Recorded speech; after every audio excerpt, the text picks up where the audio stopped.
Hey, it's Medicosis Perfectionalis, where medicine makes perfect sense. Today we'll talk about coronavirus. It's not just one virus, they are a group of viruses. So a more accurate word is called coronaviridie, which is a group of viruses. We'll talk about it, and we'll talk briefly about the new coronavirus, which is discovered in Wuhan, China. And let's get started. First, we divide microbes into bacteria, fungi, viruses, and parasites. Today's topic, the corona, is a freaking virus. Viruses. A virus is not exactly a living organism. It's actually kind of in between. It's kind of living and non-living. Some people consider it as at the edge of life. Why do you consider it as a non-living thing? Because it lacks a cellular structure. Okay, why is it similar to living things? Because it can replicate very quickly indeed. That's why we call it go viral. Everybody wants to go viral, nobody wants to go bacterial. We first discovered those pathogens in about 1892 or so. That's less than 150 years ago, which historically speaking is nothing. It doesn't even show up. Viruses infect your cells, and then they use your own cells as a quote DNA making machine, DNA or RNA of course. So they infect your cell. And the term bacteriophage, some people say, oh, it's a bacteria. No. It's a virus that infects bacteria. Phage means it's gonna engulf, it's gonna eat, it's gonna infect a bacteria. You know, there is a famous drug called glucophage. Glucophage is metformin. Why do we call it phage? Because it's kind of eating the glucose. It's decreasing the level of glucose in the blood. It makes your cell eat glucose. Defending your body against viruses is the responsibility of your glorious lymphocytes. We divide viruses into DNA viruses and RNA viruses. Coronavirus or viruses are RNA viruses. If you want a lame mnemonic, corona has an R and RNA has an R. DNA viruses and RNA viruses. It's a topic that drives medical students nuts. So go to Help Hippo, that's a YouTube channel. It's great, by the way. This guy has a brilliant song to help you remember the DNA and the RNA virus, and this is from this channel. So, DNA viruses are pox, herpes, hepatina, parv, pepoli, adena. The second line, no envelope, so therefore the first line has an envelope. These are the 7 DNA viruses. RNA viruses are 15. Toga, Flavia, Retro, Corona, Delta, Arena, Bunia, and Philo, Rhabdo, Orthomexo, Paramexo, Picorna, Calisi, Hepe, and Rio. The last line, non-enveloped, all of these are enveloped. These non-enveloped viruses are also known as naked viruses, which is slightly inappropriate for a medical lecture. Okay, let's make our discussion relevant to the current events. The Zika virus is a freaking flavivirus, which is RNA. Ebola is philo, again RNA. Corona includes common colds, viruses, SARS, which is severe acute respiratory syndrome, MERS, which is Middle Eastern respiratory syndrome. I'm from Egypt, so it hits deep. It's hitting home with me. And the late 2019 coronavirus discovered in Wuhan. N for novel, which is because it's new, nouvelle in French. Coronaviridie. Viridie is the plural of virus. It's an RNA virus, as you know. Here is the RNA. Positive sense. Yeah, in fact, all of the RNA viruses are positive except the red ones. So except for these 7. So Delta is negative, Arena negative, Bunia negative, and Philo is negative, Rhabdo is negative, Orthomexo is negative, Paramexo is negative. All of the others are positive sense RNA viruses. It's a single-stranded RNA virus and it's linear. So all of them are linear except those 3 are circular, and here is a circle just to remember. How about the capsid of the virus? It's helical, as opposed to what? As opposed to icosahedral. How about, does it have an envelope? Yes, it's an enveloped virus. As opposed to what? As opposed to naked. I've told you all of these have an envelope, but these no envelope. Some of you people think that coronaviruses have been discovered 23 days ago. Not true. They are as ancient as the 1960s. The last one has been discovered 23 days ago. 2019 novel coronavirus, also known as Wuhan virus. So here are the coronaviruses.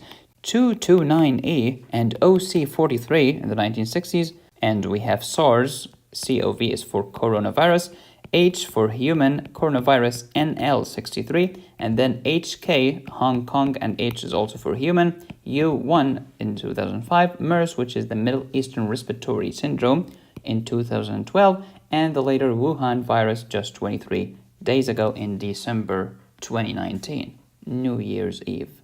The first two doofuses cause common cold. SARS is the severe acute respiratory syndrome. This is famous. And this one causes bronchiolitis. The Hong Kong one causes a respiratory disease. MERS, Middle Eastern Respiratory Syndrome, again a respiratory disease. It's also known as the camel flu. 2019, this is the Wuhan coronavirus. Have you noticed all of them cause respiratory diseases? So how can we prevent them? Like wear a mask, wash your hands, do not get in contact with patients. It's just common sense. Prevention is better than cure, especially when there is no cure. Okay, let's talk about the Wuhan coronavirus. This is brand new. This is literally 23 days ago. So we do not know a lot about this virus, and I'm recording this on January 23rd, 2020. Anything can change in the next few days, weeks, or years. So please forgive me for any mistakes here. This is just as far as I know. Wuhan coronavirus is the same thing as novel coronavirus, is the same thing as Wuhan coronavirus, is the same thing as Wuhan seafood market pneumonia virus, because we do not know what to call it. It's also that 2019 nCoV for coronavirus. All of these are synonyms. Okay, give me a word that's a synonym to synonym. Okay, that's a good question for you to answer in the comment section. First cases of the Wuhan coronavirus were reported on December 31st, 2019. The initial source is still unknown. Some people argue it's the seafood in one of the markets, but it's doubted because other people who had no contact whatsoever with that market developed the coronavirus. Snakes are probable reservoir, but still we do not know. Human-to-human transmission is possible. Until January 22nd, 2019, it's not considered as a PHEIC by the World Health Organization. What the flip is PHEIC? A public health emergency of international concern. So in other words, it's considered an emergency in China, but not worldwide yet. Look, folks, newspapers love hysteria, epidemics, outbreaks, all of this because they get to sell more newspapers and they get you to click more on their articles. So, but just to put things into perspective, the number of deaths from various causes from 29th of December to the 23rd of January, not 29th, it's actually like, let's say, 31st or something. It doesn't matter that much. From heart disease, more than 1 million people died from heart disease. How about car accidents? 90,000. HIV, 49,000. Influenza virus, 38,000. The Wuhan coronavirus, 25 until this moment. But you will never hear about this tomorrow when you read the newspaper because it does not sell enough papers. You will hear about the Wuhan coronavirus and how the world is coming to an end and humanity as we know it is toast. But as of this moment, you're way more likely to die from heart disease than from any coronavirus. But if you watch the news 24/7, this will increase your stress levels, which is correlated with heart disease. You're not helping anybody. And please remember Ebola. Remember when people were angry at former President Obama? They said, "Hey, President Obama, you should do something. You should ban all flights." Ban all flights? Okay, it's true that Jeffrey and his buddies are going to the beach in an airplane. It's also true that little Carol is going to see her grandma. But it's also true that there is a neurosurgeon who's flying to save about 3 to 4 kids' lives. There is also a psychiatrist who is going to talk to some patients who are suicidal. When you ban all flights, you might do more harm than good. But aren't you aware, Medicosis, that China has closed down some transport? Yeah, I know it happened in some cities, not the entire country. First, we do not know yet. It might be a good idea, it might be a bad idea. It might be a good idea for China, but a bad idea for another country. I don't know, I'm not an expert on these issues. So please take my words with a grain of salt. If you have any symptoms, please talk to your doctor. And as I say, one disclaimer a day keeps the lawyer at bay. Here's a great quote from the genius Dr. Thomas Sowell. There are no solutions in life, only trade-offs. Everything will have some desired effects and some side effects. And here are some great words from the insufferable Z-Dog MD. I'm kidding, he's a great person. While Ebola's bad, let's not forget the score. C. diff, staph, and flu already kill way more. So instead of Ebola, you can say, while Corona's bad, let's not forget the score. C. diff, staph, and flu already kill way more.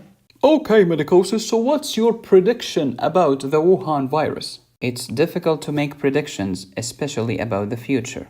Let's see what happened when some people made some smart predictions. I will take even money that England will not exist in the year 2000.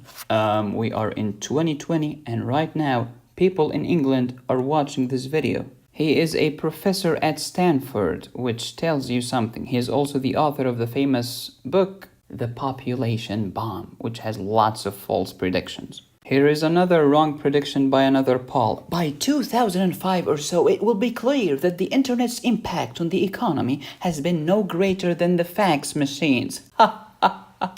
But he was awarded the Nobel Prize in Economics, which tells you something. Okay, you're not funny, medicosis. Please tell us, what can we do? You take control of that which you can control. If someone came to me and asked, give me just one health advice that will have the greatest impact on the average person, the answer is wash your hands. So here is what you can do according to the World Health Organization. Wash your hands, cover your mouth while coughing or sneezing because it's disgusting. Stop it, people. Avoid close contact with patients. Seek medical care if you have noticed any symptoms. Avoid direct contact with live animals. Avoid consumption of raw or undercooked animal products. I know that the rare steaks looks pink and amazing, but it's not safe, man. Also, please remember that risk equal hazard times probability. And while this coronavirus seems relatively hazardous, with a case fatality rate of about 3 to 4%, the probability of you developing this infection is extremely rare until this moment. In the next video, we will continue our rheumatology playlist. We'll talk about management of rheumatoid arthritis. We shall discuss the small molecule inhibitors, such as the famous tufasitinib. Who named these things? Speaking of pharmacology, until the end of January, you can get a 60% discount towards my antibiotics lectures. Go to my medicosisprofessionalis.com website. Use the promo code antibiotic60. You will love it. And this is Linda, by the way. She's a nun and she represents clindamycin. And this is the red man in the van down by the river, representing red man syndrome, which happens with vancomycin. Thank you for watching. Please subscribe, hit the bell, and click on the join button. You can follow me on all of these platforms and LinkedIn and TikTok. And you can support the channel on Patreon or PayPal. Here is my email. Here is my website. Thank you so much for watching. As always, be safe, stay happy, and study hard. This is Medicosis Perfectionalis, where medicine makes perfect sense. I wish you the best of luck.